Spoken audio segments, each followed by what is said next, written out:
Hello, j'espère que vous allez bien. On est lundi 15 janvier et on se retrouve pour débuter une nouvelle semaine de vlog. Une semaine qui va être assez particulière pour moi puisque c'est officiellement la dernière semaine à Paris. Donc là je vous prends, il est quasiment 18 h. J'étais en télétravail aujourd'hui, j'ai pas mal de choses encore à faire. J'étais pas là ce week-end, j'étais enfin week-end de famille entre guillemets. Et donc voilà, je suis rentrée hier soir avec pas mal de choses à gérer aussi. D'un point de vue lecture, j'ai pas... Alors, j'ai plein de choses à vous dire parce que je ne vous ai pas pris la semaine dernière. J'avais pas assez de matière pour faire un vlog et puis la semaine a filé à une vitesse folle là aussi. Donc, j'ai plein de choses à vous dire. Et je commence simplement en vous disant que j'ai quasiment enfin terminé Rendez-vous avec le diable de Julia Chapman. Ça fait quasiment 2 semaines que je suis dessus. Mais j'adore, je passe un très bon moment. C'est juste que j'ai peu de temps j'ai eu peu de temps pour lire ce week-end et que cette semaine à Paris, j'ai opté pour d'autres lectures que je vais vous présenter. Pour vous remettre les choses dans le contexte, mais du coup c'est totalement décousu. Donc on est lundi soir, demain je pars à Paris comme d'habitude et c'est la dernière fois. Donc je pars du mardi au jeudi soir. Jeudi soir, je ne sais pas encore à quelle heure je vais rentrer, peut-être pas très tôt. Et donc voilà, et ce week-end je ne suis pas là, cette fois-ci, toujours dans notre famille aussi, mais de l'autre côté cette fois-ci. Donc voilà, donc je vais essayer de faire au mieux pour pouvoir vous prendre régulièrement et avoir des choses à vous raconter. Donc un point sur mes lectures terminées. Je ne sais pas du tout si je vous en avais parlé et auquel cas je suis désolée puisque je vais en reparler. J'ai commencé, terminé et adoré La plage de la mariée de Clarissa Barr, donc qui est un roman sorti aux éditions Charleston que moi j'ai en version poche. Ça faisait très longtemps que je l'avais dans ma palle, que j'avais envie de le sortir aussi, mais jusqu'ici l'occasion ne s'était pas vraiment présentée. Et la semaine dernière, ou il y a 2 semaines, j'ai lu Ceux qui voulaient voir la mer, toujours de Clarissa Barr, que j'ai adoré, et donc je me suis dit que c'était l'occasion de continuer ma découverte, même si là j'ai quasiment fini. Je crois qu'il m'en reste deux à lire, pardon. Il me reste Le jardin de l'oubli et À la lumière de nos jours, qui sont d'ailleurs 2 romans que j'ai dans ma palle, donc je vous en parlerai je pense sous peu. Donc celui-ci, c'est un de ses premiers romans, hein, si je ne vous dis pas de bêtises. Enfin, il est sorti il y a quelques années maintenant, j'ai pas la date exacte. Alors là, je le vois en 2018, mais je ne sais pas si c'est ce livre-là qui est sorti en 2018 ou Dépôt légal, février 2018. Alors, je pense du Poche, peut-être. Non, parce qu'on est sur le 5e tirage qui a été tiré en mai 2020. Bref, c'est pas grave. En tout cas, ce n'est pas du tout son plus récent. Et dans cette histoire, nous allons suivre Zoé. Zoé qui a la trentaine, qui a 30 ans, tout pile. Et qui, du jour au lendemain, va voir sa vie totalement chamboulée puisqu'elle va perdre ses parents dans un accident de la route. Et sa mère, avant de décéder, va avoir le temps de lui révéler que son père, en tout cas celui qui l'a élevé comme étant son père, n'est pas son réel père biologique. Et donc déjà ça va être un coup de massue pour Zoé, qui plus est, en plus du fait qu'elle ait perdu donc son père et sa mère. Elle va traverser une longue période de déni, avant finalement de partir sur les traces de son véritable père, puisque sa mère lui a laissé un indice avant de la quitter en lui disant renseigne-toi du côté de la plage de la mariée. C'est le seul indice qu'elle a. En faisant quelques recherches, bien sûr, elle va se rendre compte que la plage de la mariée, c'est une plage, enfin c'est le surnom qu'on a donné à une plage en Bretagne. Et donc elle va partir, elle va tout quitter, elle habite à Nice, elle va tout quitter du jour au lendemain pour aller finalement faire un petit peu son enquête sur l'identité de son père. Qui était-il? Est-ce qu'il est encore en vie aussi? Et pourquoi sa mère lui a caché tant de choses pendant ces années? Et on va suivre du coup Zoé qui va arriver en Bretagne dans un petit village. Je n'ai plus du tout le nom, c'est pas écrit d'ailleurs. Elle va se faire embaucher donc par Alice dans une cupcakerie. Dans cette cupcakerie, elle va faire la rencontre de plein de personnages, tous aussi attachants les uns que les autres. Il y a une vraie vie petit village cocon où tout le monde se connaît, où tout le monde s'entraide et c'est très réconfortant. C'est une véritable ode aussi à la Bretagne avec tout ce que ça implique de bonne humeur, d'anecdotes, de gastronomie aussi. Et je me suis sentie terriblement bien dans ce roman, même si forcément les sujets abordés sont pas, comment dire, sont pas les plus optimistes, sont pas les plus joyeux, mais on est sur une lecture qui m'a vraiment transportée. Pour une fois, on n'est pas sur une double temporalité. C'est très rare, je trouve, de la part de Clarissa Barf. En tout cas, sur tous les romans que j'ai lus d'elle, je pense que généralement il y en avait une. Là, pas du tout. On va justement donc suivre voilà, Zoé dans sa quête d'identité aussi, dans sa quête d'elle-même, puisqu'elle va tenter de se retrouver et de s'épanouir, chose qu'elle n'arrivait plus à faire. Et d'ailleurs, même avant que ses parents décèdent, finalement, elle était dans une période de sa vie où tout n'allait pas pour le mieux. Et voilà. Et c'est un roman terriblement réconfortant. Avec des personnages très très très attachants et j'ai adoré cette histoire, vraiment j'ai été totalement embarquée du début à la fin, donc je vous le recommande si vous ne l'avez pas encore lu, puisque c'était une très bonne lecture pour moi.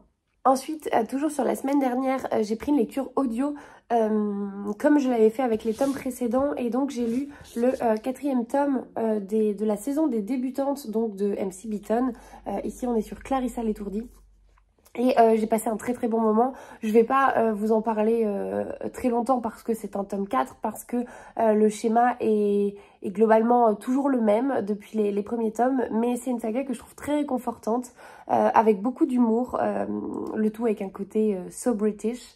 Et ici, donc, nous suivons à nouveau les sœurs Tribble, qui sont donc deux femmes d'un certain âge, des sœurs jumelles, qui vont se retrouver dans le premier tome un peu désargentées, et qui, pour gagner leur vie, vont proposer leur service de chaperonnage. Et donc, elles ont fait paraître des annonces disant qu'elles s'occupaient des jeunes filles qui n'arrivent pas à trouver de mari, dont les parents voilà, étaient un petit peu désespérés de ne pas réussir à les marier, puisqu'à l'époque, voilà, nous sommes en période régence, hein, je le précise, en Angleterre. Et donc, en fait, dans les premiers tomes, dans le premier tome, on va suivre les débuts de ces sœurs avec leur première jeune fille à marier, et forcément d'un tome à l'autre, eh bien il se passe pas mal de choses.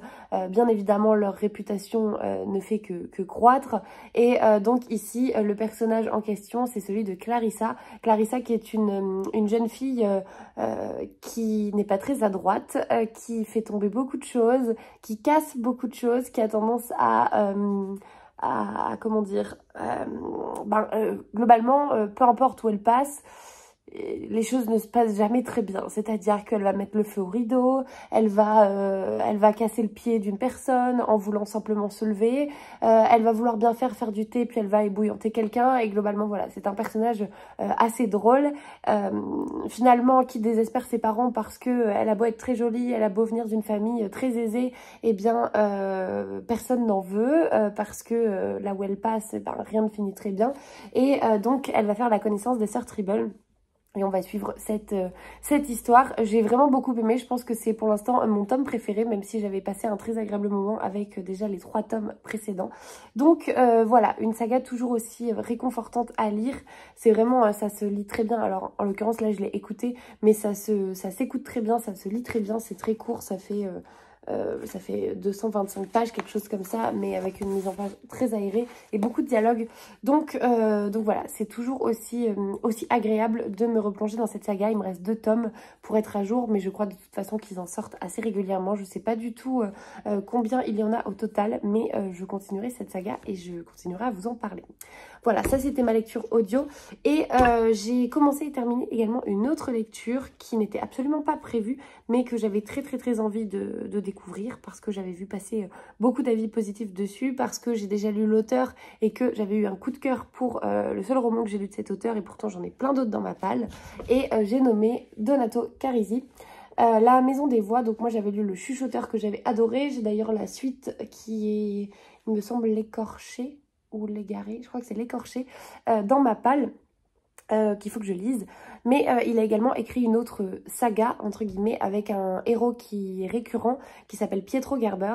Et ici, nous sommes donc sur un thriller, comme la couverture peut l'indiquer. D'ailleurs, la couverture est très flippante, mais elle va tout à fait avec l'histoire. Je vous lis la 4e de couve parce que j'aurais du mal à vous résumer un petit peu cette histoire. Florence, de nos jours, Pietro Gerber est un psychologue pour enfants spécialiste de l'hypnose. Il arrive ainsi à extraire la vérité de jeunes patients tourmentés. Un jour, une consoeur australienne lui demande de poursuivre la thérapie de sa patiente qui vient d'arriver en Italie. Seule X est une adulte. Elle s'appelle Anna Hall et elle est persuadée d'avoir tué son frère pendant son enfance. Intrigué, Gerber accepte. C'est alors qu'une spirale infernale va s'enclencher. Chaque séance d'hypnose révèle plus encore le terrible passé d'Anna, mais aussi qu'elle en sait beaucoup trop sur la vie de Gerber. Et si Anna Hall était venue le délivrer de ses propres démons. Et c'est très très très compliqué de vous décrire cette histoire, de vous décrire mon ressenti aussi, si ce n'est que j'ai adoré. Je pense franchement qu'on peut parler d'un coup de cœur, tellement cette histoire m'a retourné le cerveau. Je pense que je suis arrivée à la moitié du roman en me disant que j'étais passée à côté de plein de choses, que j'avais l'impression de rien comprendre en fait. Et donc une sensation très déstabilisante de me dire mais il y a quelque chose qui m'échappe. Et finalement, en poursuivant ma lecture, tout s'imbrique, tout s'éclaire, tout se met bout à bout. Et l'auteur, je trouve, réussit une prouesse dans cette histoire qui est en fait de nous embarquer avec lui, de nous manipuler. Mais alors, je n'avais absolument rien vu venir. Comme finalement Pietro Gerber, le personnage principal, le psychologue que l'on suit, où c'est un personnage assez tourmenté. On comprend qu'il a vécu pas mal de choses. On comprend qu'il y a pas mal de non-dits, pas mal de secrets autour de son enfance là aussi. Et tout va s'éclairer, va s'imbriquer magistralement. Et franchement, j'ai pas d'autres conseils à vous dire que lisez-le. Parce qu'il y a énormément de rebondissements, il y a beaucoup de suspense. Quand on pense avoir compris quelque chose, ben, finalement on se rend compte que pas du tout. Et enfin en tout cas c'est le sentiment que ça m'a donné. Et voilà, et c'est magistral, ça n'a rien à voir... alors dans la plume si, mais ça n'a rien à voir je trouve en termes d'histoire ou d'intrigue ou même de personnage avec le chuchoteur. D'ailleurs, j'ai mangé le nom du personnage principal qu'on suit dans le chuchoteur. Mais voilà, je suis trop contente de cette lecture. J'ai déjà la suite, je crois que c'est La Maison sans souvenir dans ma palle que j'avais acheté d'occasion en librairie. Donc je pense que je ne vais pas trop tarder à la lire parce que j'ai envie de garder le lien avec justement Pietro Gerber, ce personnage qui est assez, enfin qui est vraiment très intéressant, qui est assez fascinant. Et voilà, et sur cette histoire, je m'attendais pas du tout à ça en fait, je m'attendais vraiment, c'est compliqué de trop vous en dire, mais je m'attendais vraiment à ce qu'on suive le psychologue et qu'au fur et à mesure, on arrive à trouver si oui ou non Anna Hall avait fait du mal à son frère et auquel cas ce qui s'était passé. Et en fait, c'est pas du tout comme ça que ça se passe. Voilà, donc un coup de cœur, franchement, une très très bonne lecture pour La Maison des Voix que je vous recommande si vous cherchez à découvrir la plume de Donato Carisi. Il y a le chuchoteur et il y a cette saga-là pour l'instant que j'aime vraiment beaucoup. Donc voilà. Et donc je le lisais dans le cadre du challenge, je crois que je vous en ai pas du tout parlé, du challenge Polar autour du monde que j'ai décidé de commencer là en ce début d'année. C'est un challenge qu'a lancé donc Magda du compte Triple L de Mag. Je pense que j'ai pas besoin de vous la présenter. Je vous invite à aller voir sur son compte. Vous retrouverez probablement toutes les informations liées à ce challenge, les différents templates. C'est un challenge qui a commencé de mémoire en septembre l'année dernière et qui se terminera en septembre, enfin en août de cette année 2024. Et le challenge consiste du coup à lire un polar par mois, au moins un, qui se passe dans un pays différent à chaque fois. Ce qui veut dire que sur 12 mois, vous lisez 12 polars d'auteurs tout à fait différents. Et donc moi j'ai commencé en janvier, mais étant donné que je lis quand même pas mal de polars, j'ai réussi en reprenant mes lectures depuis septembre à trouver un pays différent pour chacune des lectures que j'avais fait jusqu'ici. Et là voilà, donc on est sur l'Italie avec celui-ci. Si jamais voilà, vous faites ce challenge et que vous cherchez un auteur italien parce que vous n'en avez pas, eh bien vous pouvez foncer avec Donato Carisi parce que c'est une pépite et ça se lit très bien. Voilà, j'ai fait le tour de ce que j'avais à vous dire aujourd'hui. Je vais aller finaliser ma valise. Il faut que j'aille poser des colis Vinted. Enfin, j'ai encore plein de choses à faire. En plus, il fait un temps affreux, il pleut. Donc, je vais m'en aller faire tout ça et je vous prends, je l'espère, dans la semaine pour un update lecture ou en tout cas pour vous donner des petites nouvelles.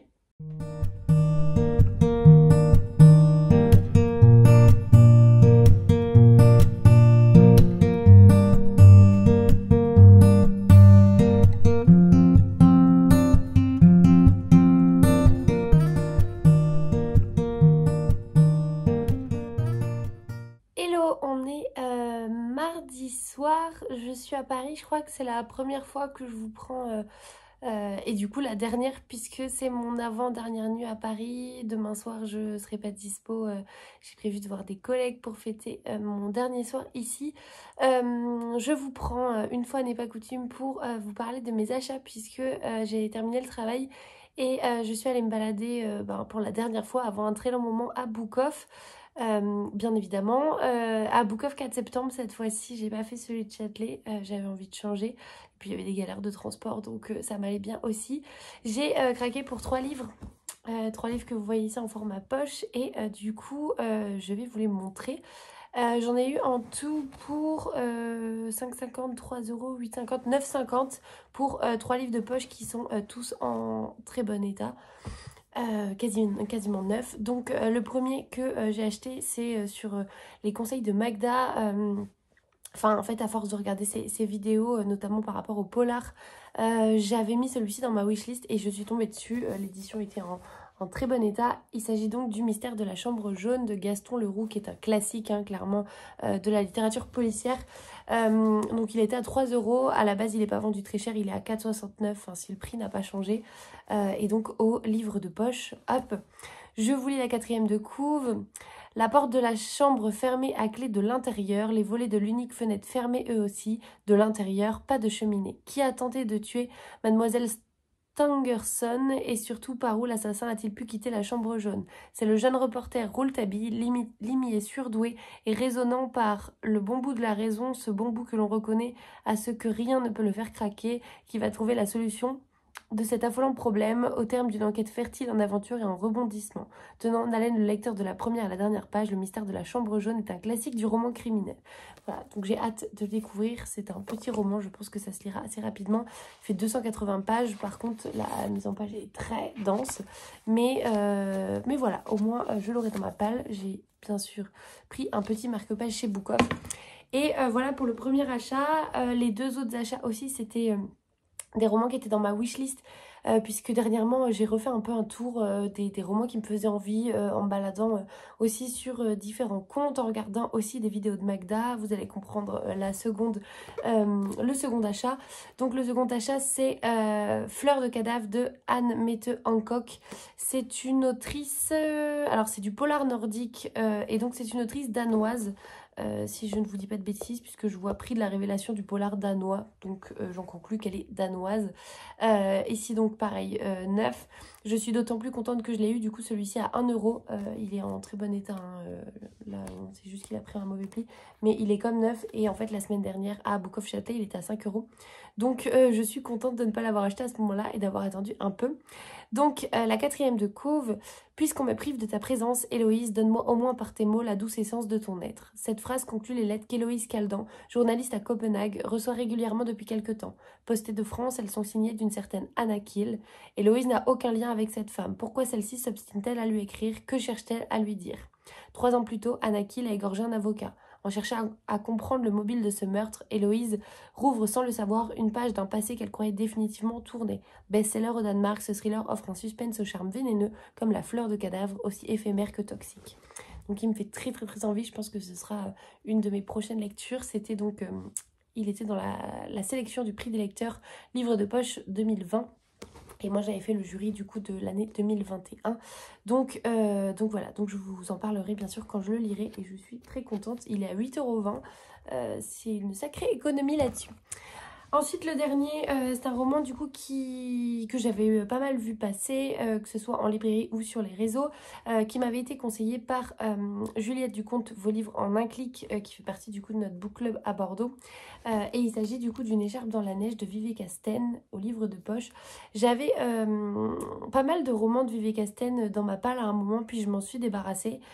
J'avais ceux de la série Meurtre à Saint-Dame, je crois.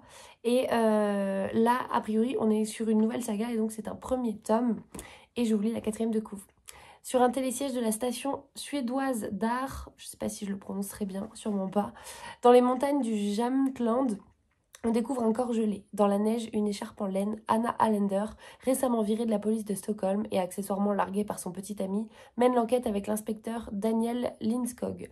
Entre la rebelle hantée par ses échecs et le jeune père débordé par son boulot, le courant passe. Mais parviendront-ils à résoudre cette affaire plus sombre et plus complexe qu'il n'y paraît? Que cache ce décor de luxe? Après Meurtre à Sandam, Une écharpe dans la neige inaugure la nouvelle série de V.V. Casten, numéro 1 des ventes en Suède, avec un duo cabossé et attachant, un rythme effréné et des paysages à couper le souffle, addictifs. Voilà, donc clairement, je pense qu'il a tout pour me plaire. On verra si les personnages sont attachants. Et là, c'est pareil, je vous en reparlerai quand je le lirai. Donc, très contente de mes 3 petits achats qu'il va falloir que je ramène à Bordeaux, comme si ma valise n'était pas assez lourde. Pas de point lecture particulier à vous faire. Je finis Les Détectives du Yorkshire. C'est sûr que je le finis ce soir. Il doit me rester, je pense, une trentaine de 20-30 pages. Hier soir, je me suis écroulée. Mais voilà, c'est une certitude, je le terminerai ce soir. Et tout ce que je peux vous dire, c'est que j'adore ma lecture. Voilà, je m'arrête là pour ce soir. Et puis, je vous reprendrai soit jeudi soir en rentrant, soit vendredi, puisque j'aurai davantage de temps. Voilà, à plus tard.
Hello, j'espère que vous allez bien. On est vendredi soir et je vous prends pour clôturer cette semaine de vlog. Mais avant ça, j'ai pas mal de choses à vous raconter.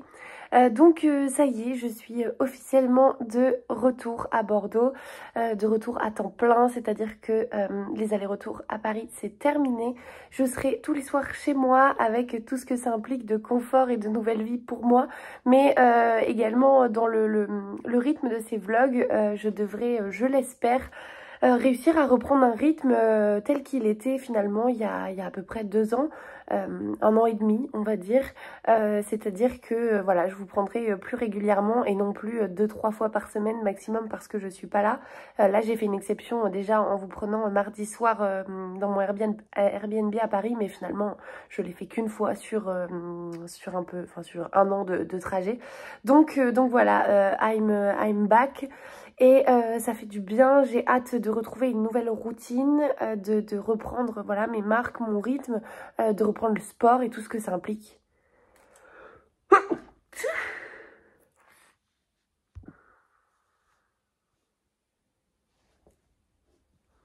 Ça va me faire du bien de retrouver voilà, mon chez-moi plus régulièrement, mes habitudes, ma bibliothèque, voilà, toutes ces choses-là finalement que j'ai attendues depuis 1 an vont arriver.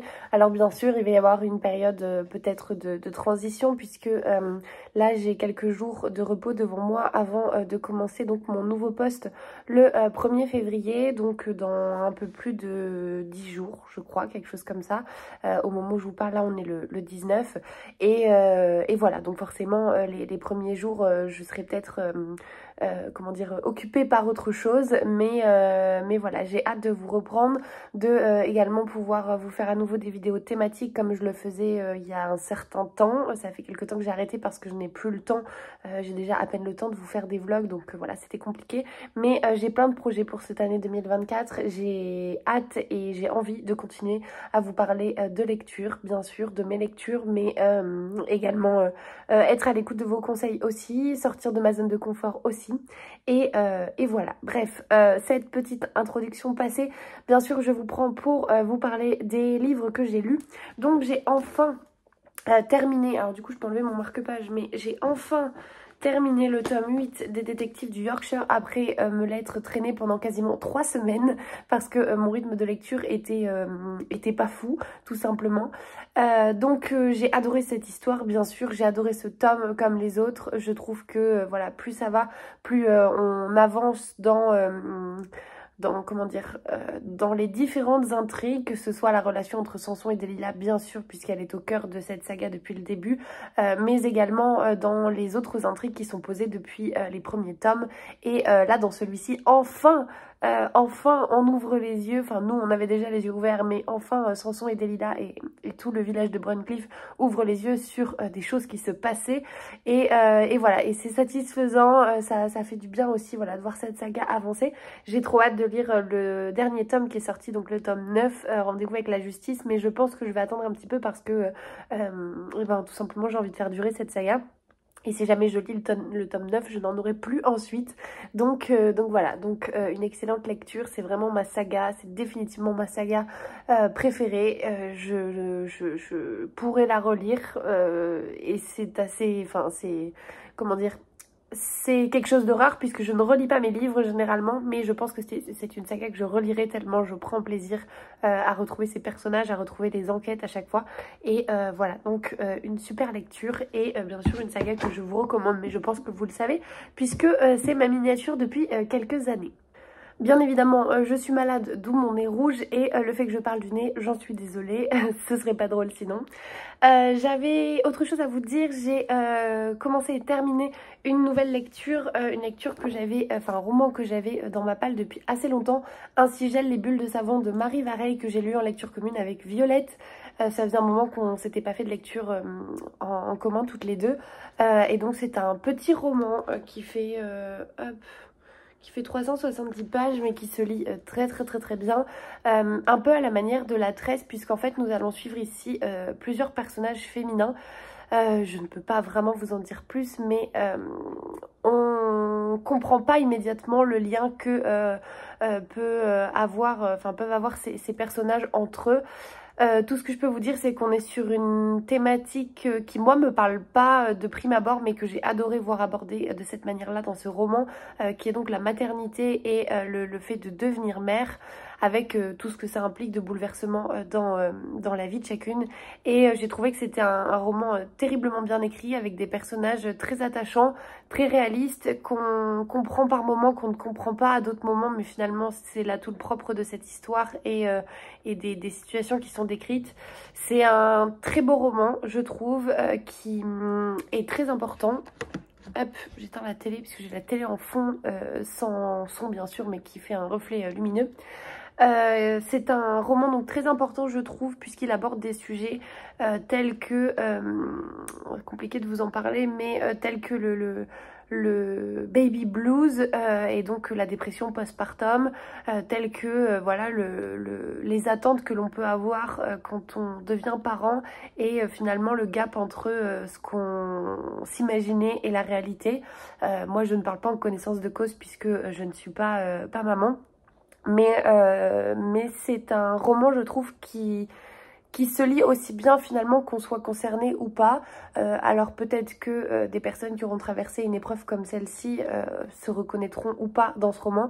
Mais voilà, j'ai passé un très agréable moment. J'ai trouvé qu'il était très différent des deux romans de Marie Vareille que j'ai lus jusqu'ici. Donc La vie rêvée des chaussettes orphelines et Désenchantée. Mais sa plume, c'est toujours un régal. Et c'est des histoires dans lesquelles on se projette à 100%, même si on n'est pas concerné par la situation décrite. Donc voilà, c'était une très bonne lecture que je vous recommande. On est quasiment sur un coup de cœur, je pense. Peut-être le fait d'avoir, comment dire, de ne pas avoir en commun le sujet dans ma situation personnelle a fait que ce n'était pas un coup de cœur, mais c'est une excellente lecture et voilà, je vous le recommande très chaudement. Donc ça c'était le point sur mes lectures terminées, ce qui fait que je n'ai pour l'instant pas de lecture en cours. J'ai pris là cet après-midi, du coup je suis allée faire un tour en librairie et j'ai commencé hop, le tome 2 de La Petite Faiseuse de Livres, qui est donc un manga aux éditions Ototo. Donc voilà, je vous en reparlerai peut-être. J'ai pas lu énormément puisque je me suis endormie cet après-midi en rentrant. J'ai lu l'équivalent de ces quelques pages que vous voyez là. Voilà, c'est une lecture facile. C'est ce dont j'avais envie. Alors là, ce week-end, je ne suis pas chez moi, d'où le fait que je conclue ce vlog un vendredi soir. Mais je sais pas si je vais l'emmener avec moi ou si je le continuerai la semaine prochaine. Je vais voir. Toujours est-il qu'il faut que je commence donc une nouvelle lecture, un nouveau roman, et je ne sais pas encore ce que je vais lire. Je suis donc allée bien sûr en librairie comme je vous le disais juste avant. J'ai craqué pour 2 romans, alors un que j'ai acheté aujourd'hui et un que j'avais acheté en étant à Paris, mais dont je ne vous ai pas parlé. Donc les deux c'était des romans qui étaient dans ma wishlist, un particulièrement que j'avais très hâte de me procurer, qui est donc le clan Sneberg, je ne sais pas si je le prononce correctement, d'Eva Björg Egisdottir. Donc vous le savez, c'est l'autrice qui a écrit Elma, qui a écrit Les filles qui mentent, les garçons qui brûlent, je vais y arriver, qui est donc une trilogie jusqu'ici, et celui-ci est apparemment un one-shot qui donc peut se lire tout à fait indépendamment des autres. Je vous lis la 4e de couve que je n'ai absolument pas pris le temps de lire parce que j'avais tellement aimé Elma et les filles qui mentent que j'ai toute confiance en l'autrice. Dans un hôtel perdu sur un champ de lave de la péninsule de Snæfell, je ne sais pas comment ça se prononce, en Islande se déroule une réunion de famille sous haute tension, celle du clan Sneberg. Alors que le temps se détériore et que l'alcool coule à flot, l'un des membres de la puissante famille disparaît. La menace d'un rôdeur sème le doute parmi les convives. Mais le vrai danger ne se trouverait-il pas à l'intérieur de l'hôtel? Les rancœurs et le passé du clan Sneberg vont remonter peu à peu au jour jusqu'à ce que la vérité effarante soit révélée. Et donc, il a reçu le prix John Cruiser-Dagger et le prix Storytel Award du meilleur roman policier. Comment vous dire que ça me tente énormément. J'hésite presque à le commencer là, mais c'est un gros bébé par contre. Enfin, il est plus épais que les autres. Il fait 397 pages, donc au format broché chez La Martinière. Et voilà, donc je sais pas si c'est ce que je vais commencer. J'ai bien envie de me replonger dans un polar nordique, mais je ne sais pas encore lequel. Est-ce que je continue la saga des enquêtes de Siglufjordur, donc de Ragnar Jonasson? J'ai également Reykjavik, qui est donc le dernier roman de Ragnar Jonasson, sorti lui aussi en broché chez La Martinière, dans ma palle. Il faut que je regarde. J'aurais bien aimé un petit roman pour avoir la sensation d'avancer rapidement, d'autant que je ne devrais pas beaucoup lire ce week-end puisque donc on part dans la famille de mon conjoint et donc qui dit réunion de famille dit pas beaucoup de temps pour lire, sauf peut-être demain après-midi, je sais pas. Donc voilà, bref, vous le saurez à mon avis dans le prochain vlog. J'ai acheté un autre roman donc tout à l'heure, hop, chez Mola. J'ai le ticket d'ailleurs à l'intérieur, donc bien sûr j'enlève ça. Et j'ai acheté du coup Le Chant du Silence de Jérôme Loubry. Donc Jérôme Loubry, c'est un auteur dont je vous ai parlé assez régulièrement. J'ai aujourd'hui tous ses romans dans ma palle. En revanche, j'en ai lu que 2 sur la totalité des romans qu'il a écrits. J'ai lu Les Refuges, qui avait été un coup de cœur monumental de l'année, je crois, 2022. Il me semble que ça fait... C'est pas l'année dernière, je crois que je l'ai lu, je sais plus. Et Les Sœurs de Montmort, qui par contre avait été une déception parce que je m'attendais à quelque chose de totalement différent. Il y avait une partie un peu fantastique qui m'avait dérangée, à laquelle je m'attendais pas particulièrement, et une histoire alambiquée mais qui m'avait pas fait l'effet waouh des Refuges. Donc bref, j'étais restée sur une note un peu mitigée. Il n'empêche que j'ai ces autres romans dans ma palle, que j'ai très envie de les découvrir, que l'auteur, donc je l'ai rencontré plusieurs fois en salon et je l'ai toujours trouvé très sympathique et voilà, et j'aime jusqu'ici ce qu'il écrit. Même Les Sœurs de Montmort, si j'ai quand même été déçue, il n'empêche que c'est très bien écrit. Et donc ça, c'était son dernier roman qui était sorti en brochet, qui vient de sortir en poche. Il est sorti, je crois, le 3 janvier, donc il y a 2 semaines à peu près. Et donc j'ai demandé conseil à la librairie Mola, et la libraire me l'a conseillé en me disant que il se rapprochait davantage des refuges, qu'il n'y avait pas justement cette partie surnaturelle que je n'avais pas aimée dans Les Sœurs de Montmort, et que elle, en tout cas, elle avait beaucoup aimé. Donc je vous lis la 4e. Le père de Damien s'est jeté du haut de la baie des Veuves, cette falaise d'où les femmes guettaient autrefois le retour des bateaux de pêche. Damien, dans l'obligation de régler les funérailles, tente en vain d'éprouver de la tristesse. Durant l'été 95, cet homme qu'il aurait voulu aimer est devenu un meurtrier, les contraignant, sa mère et lui, à déménager à l'autre bout de la France, car la ville entière maudissait leur nom. Damien n'y est d'ailleurs jamais revenu. La seule lumière dans ce pèlerinage douloureux est la perspective de revoir Oriane, son amour d'enfance. Mais arrivé dans le quartier des pêcheurs, désormais à l'abandon, il fait une découverte qui remet tout en question. Et si la vérité sur l'été 95 était tout autre? Et donc les avis que l'on a dessous. De France Info, un roman puissant, hypnotique et universel. Et de La Provence, Jérôme Loubry signe avec efficacité et maestria un texte qui mêle émotion et angoisse. Donc, comment vous dire qu'il me tente beaucoup. C'est pas celui que je vais lire, c'est une certitude. Parce que il est trop récent, tout simplement, et que c'est assez rare que je me précipite sur les livres que j'achète. C'est pas impossible, hein, c'est arrivé, mais c'est assez rare. Et là, je suis plutôt dans une dynamique en 2024 d'essayer de sortir ce que j'appelle des reliques de ma palle, c'est-à-dire des romans que j'ai achetés il y a plus de 2 ans et qui sont toujours là, qui me font envie, mais que jusqu'ici, j'ai jamais mis en priorité dans mon planning de lecture. Et voilà, donc ça va plutôt être l'objectif là, d'où le fait que je lise celui-ci. Et que j'ai également sorti récemment des Clarissa Bard de ma palle, puisqu'ils étaient là depuis très longtemps. Donc bref, je vais aller me planter devant ma bibliothèque comme j'aime le faire pour décider de ma prochaine lecture, et bien sûr je vous en parlerai dans le prochain vlog. J'espère que vous avez passé un agréable moment en ma compagnie, que vous avez trouvé de nouvelles suggestions de lecture. Si c'est le cas, dites-le moi en commentaire ou sur Instagram. Merci encore d'être au rendez-vous depuis 2 ans. Oui, je crois.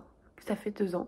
Merci pour tout ça, merci pour tout ce que vous m'apportez, merci pour tous les échanges que l'on peut avoir. Je souhaite que ça continue et même que ça s'intensifie encore en 2024, de vous retrouver, de vous proposer encore plus de contenu. Je vous souhaite comme d'habitude de très belles lectures, une très belle semaine, et je vous dis à la prochaine.